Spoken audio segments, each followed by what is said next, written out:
저희 간단한 영상 보시면서 같이 한번 보겠습니다.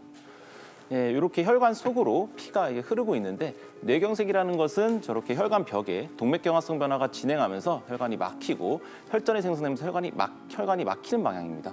반면에 뇌출혈은 이제 그와는 좀 반대되는 개념이죠. 혈관벽이 약해지면서 파열되게 되면 저런 식으로 피가 혈관 바깥으로 나오게 되고 이런 파열된 출혈이 뇌를 손상시키게 됩니다.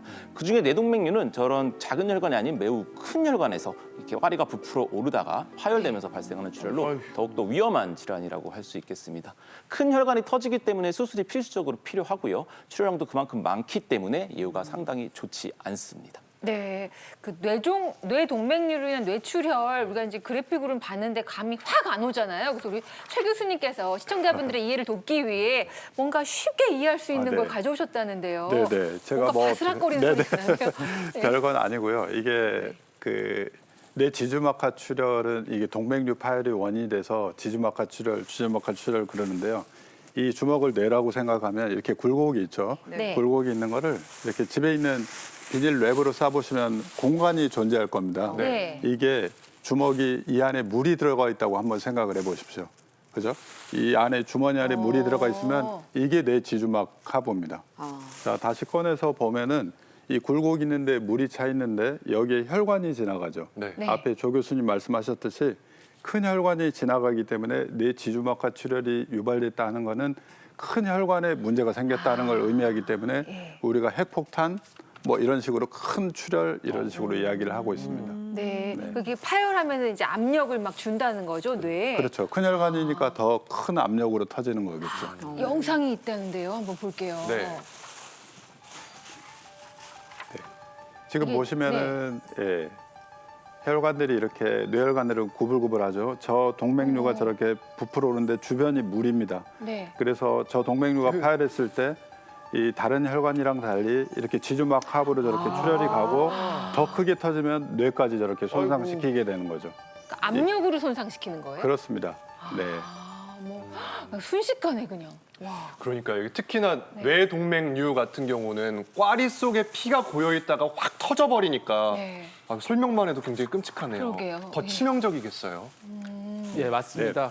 흔히 말하는 고혈압성 뇌내 출혈은 고혈압으로 노출되어서 오랜 기간 동안 뇌 혈관의 말단 부위에 작은 혈관들이 약해져 있다가 터지면서 뇌조직 내에 혈종, 즉 피떡이 들어차는 것이고요.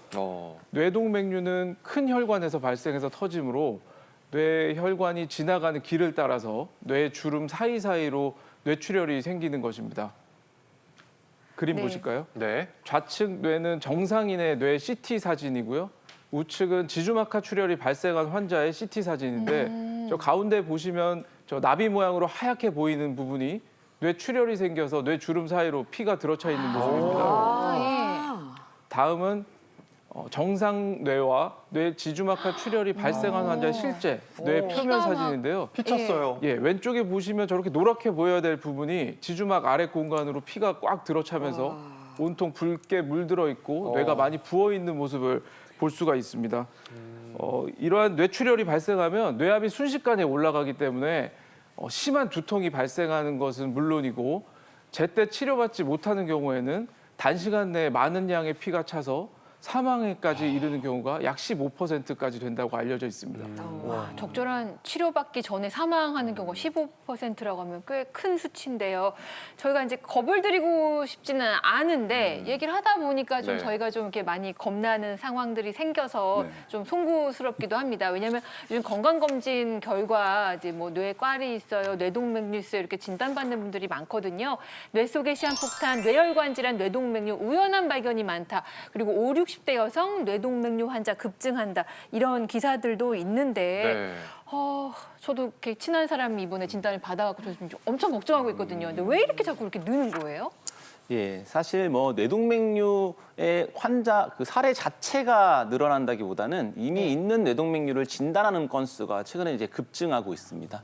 뇌동맥류는 사실 증상이 없기 때문에 과거에는 터지기 전에는 발견할 수가 없었어요. 그러다가 터지고 나서 이제 검사해서 발견과 치료를 들어갔는데 최근에는 이제 영상 기술이 발달이 되면서 CTA나 MRA 등의 검사로 뇌동맥류를 파열되기 전에 발견할 수 있는 여러 가지 진단 도구들이 나왔고요. 최근에는 이제 건강검진에서 이런 검사들을 선별적으로 시행하면서 실제로 뇌동맥류 진단 건수가 급증하고 있습니다. 건강보험 데이터를 보면 2016년에는 3만 5천 건이었던 진단 건수가 2023년에는 18만 5천 건으로 거의 6배 가까이 늘어났거든요. 그래서 이런 진단 건수가 점차 증가하는 추세라고 하겠습니다. 네, 아니 유명인 분들 중에서도 네. 이 뇌동맥류를 맞아요. 예, 조금 거리숍 분들이 굉장히 많은 걸로 알고 있어요. 예, 제가 또 굉장히 좋아했었던 배우인데 월드스타 우리 강수현 씨도 뇌동맥류로 작고를 하셨고 아이고. 안재욱 씨도 미국서 뇌동맥류가 파열돼서 응급수술을 받으셨다고 했고 G.O.D의 윤계상 씨도 얼마 전에 뇌동맥류 시술을 받았다고 알고 있거든요. 진짜요? 그만큼 굉장히 흔하게 많이 걸리는 것 같은데 흔하다고 생각을 하니까 더 무서운 거죠. 무섭죠. 예. 예, 뇌동맥류가 터지면 아주 위험하죠. 위험한데 뇌동맥류가 무조건 위험하다. 이건 또 아닌 것 같습니다.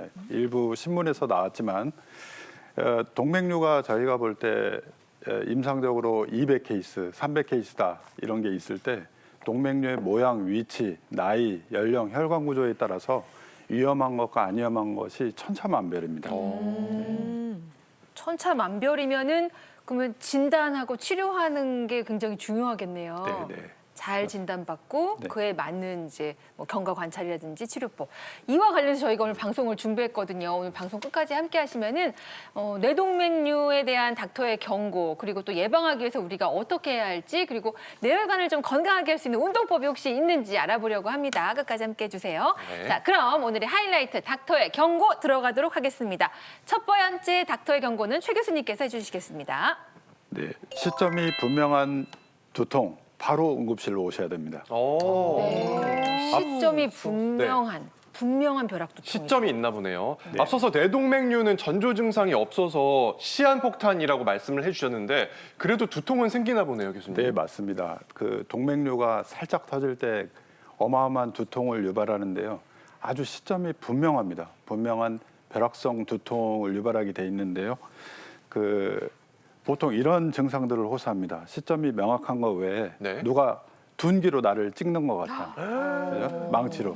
그다음에 기름통에 넣고 내 머리를 짜는 것 같다. 머리를 송두리째 뽑아가는 것 같다. 이목이 뻑뻑하고 심하면 오심부터 의식저하가 있다. 이런 증상들이 있습니다. 네. 일단은 시점이 명확한데 엄청 머리가 아프다는 거거든요. 근데 제가 이제 편두통 앓고 있잖아요. 네. 편두통 환자들 얘기 들어봐도 전조가 온 후에 굉장히 아프거든요. 근데 구별을 어떻게 할지 예. 방송 보시는 분들도 엄청 걱정하실 것 같아요, 네네. 지금. 예, 저도 외래 환자를 볼 때 실제 극심한 두통이 있다고 이게 뇌동맥류 아니냐 해서 오시는 분들이 많은데요. 시점이 명확하지 않으면 대부분의 경우에는 그 동맥류성 두통은 아니라고 생각을 합니다. 예, 그래서 너무 이렇게 불안감을 가지실 필요는 없고 앞에서 말한 증상들에 주목을 해야 될 것 같습니다. 네. 네. 앞에서 말한 증상이라는 게 일단은 네. 명확한 시점부터 딱 시작돼서 바로 강도가 그렇죠. 높다는 건가요? 혈관이 통증이? 어떤 이벤트가 네. 일어나면 그때부터 딱 명확한 어떤 증상을 발현하게 돼 있습니다. 그럼 통증의 강도 보통 병원 가면 뭐 0부터 뭐 9, 10까지 네. 얘기하라고 하잖아요. 네. 통증의 강도를 풀어서 설명을 해주시면 어떻게 예, 될까요? 보통 이게 두통은 예전에 경험해보지 못한 정도의 두통입니다. 자, 제가 애를 낳아보지는 않았지만 그 어머님들이 애를 낳을 때 이게 산통. 산통이 0부터 10까지 제일 심한 걸 10으로 봤을 때 한 6, 7 정도라고 보고 암성 통증을 한 8, 9 정도라고 보면 이 동맥류는 이거를 상회하는. 그러니까 동맥류 파열이 있었을 때 두통을 기억하는 분은 외상후성 스트레스 장애를 남길 정도로 아주 심한 두통을 유발하게 돼 있습니다. 그 정도로 통증이 강하군요. 근데 이제 저희가 뇌졸중 전조 증상으로 제가 이제 또 무엇이든 물어보세요 하면서 많이 배웠거든요. 네. 기억나는 게 이웃 손발이었나요? 저희가 줄여서 어떻게 이웃 손발. 맞아요. 정확히 어떤 걸 줄였는지 기억은 안 나지만 이웃 손발. 이웃 손발만 기억나요? 예, 그것만 기억나요. 그건 좀 곤란한데. 예, 그 뭐 시선 이런 거를 이제 교수님들이 하도 강조를 해주셔서 기억이 나는데 네. 그럼 뇌 동맥류도 방금 제가 말씀드린 이런 거와 어떻게 좀 관련이 있는지도 궁금하거든요. 네, 예, 정 그건 교수님. 뇌졸중 중에서 이제 주로 뇌경색이나 일반적인 뇌내 혈종의 경우에는 그런 증상이 나타나는 것이 일반적이고요. 뇌동맥류가 파열된 경우에는 급작스럽게 뇌 손상이 일어나기 때문에 사실 훨씬 더 치명적인 경우가 많습니다. 과거에는 젊은 사람들이 요절하거나 급사한 경우에 대부분 원인이 밝혀지지 않은 경우가 많았는데요. 실제로는 사고인 경우를 제외하면 대부분 두 가지인 경우입니다. 첫 번째는 급성 심근경색이고 두 번째가 오늘 우리 공부하고 있는 뇌동맥류 파열인데요. 심근경색의 경우에는 비교적 잘 알려진 위험 인자와 전조 증상이 있는 반면에 뇌동맥류 파열의 경우에는 앞서 말씀드린 대로 전조 증상이 없는 경우가 많기 때문에 사실 훨씬 더 치명적이라고 할 수 있습니다. 그러면 뇌동맥류로 만약에 이제 쓰러졌어요. 쓰러졌을 때 이게 이제 터졌을 수도 있잖아요. 그러면 119가 올 때까지 그리고 또 병원으로 갈 때까지 응급처치는 어떻게 하면 좋을까요? 예, 일단 가장 중요한 것은 최대한 빨리 응급실로 오시는 것입니다. 뇌동맥류는 아까 본 것처럼 큰 혈관이 파열되는 거기 때문에 파열되는 순간 어마어마한 양의 출혈이 발생하면서 뇌가 큰 충격을 받습니다. 여기서 환자의 기로가 한 차례 갈리는데요. 만약에 그렇게 파열된 동맥류가 자연적으로 지혈이 된다면 이제 2차 처리를 통해서 생존할 가능성이 있는 건데 만약에 이제 그게 거기서 지혈이 안 되고 계속 난다. 그러면 현장에서 돌아가시는 겁니다. 이제 운이 좋게 지혈이 됐다 하면 이제 가장 중요한 것은 2차 파열을 막는 것입니다. 2차 파열을 막기 위해서는 일단 뇌가 충격받으면서 혈압이 올라간 걸 최대한 빨리 낮춰줘야 되고요. 이런 것들을 조절하기 위해서 응급실로 빨리 오시는 것이 중요하고 또 동맥류 파열이 의심되는 환자가 있다면 절대로 자극을 주면서 세게 깨우거나 때리거나 이런 행동은 정말 금물입니다. 이렇게 하면서 혈압이 올라가게 되면 2차 파열이 발생하게 되고 그러면 이제 살 수 있는 환자도 잃을 수 있는 결과가 초래될 수가 있습니다. 이렇게 빨리 최대한 응급실로 오셔서 혈압을 낮추는 치료와 경련에 대한 예방 치료를 시작하고 최대한 빨리 수술적 치료를 해서 동맥류를 차단하는 것이 2차 치료를 막고 생존하는 유일한 길이라고 할 수 있겠습니다.